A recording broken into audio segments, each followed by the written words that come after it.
Мазнините се борят много лесно, но това е на дума. Най-важното нещо, те са две важни неща, това са тренировките и храненето.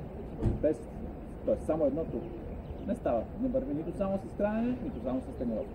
Те вървят ръка за ръка. Задължително е да ги съчетаваме очевидно. Откъде трябва да започнем? Предполагам, най-лесното в случая е диетата. Какъв хранителен режим трябва да спазваме? Правилното е хранителен режим.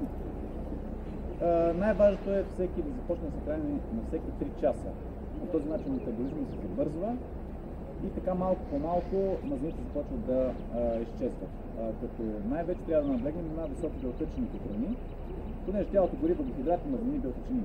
Нормално, когато спрем въглехидратите и мазнините, т.е. да ги ограничим, но все пак да не забравяме да приемаме така наречените омега-3 масни киселини, понеже те са важни за производството на хормоните и за други процеси в организма.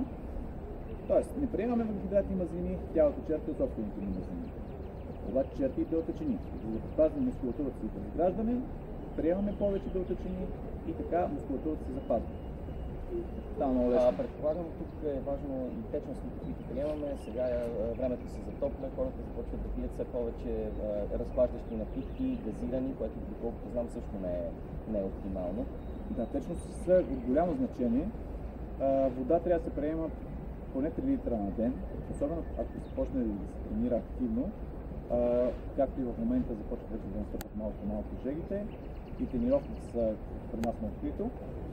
Тогава трябва да се приема и доста повече вода, а също така водата помага допълнително за изгарянето на мазнините, понеже водата не съдържа калории, но гори калории.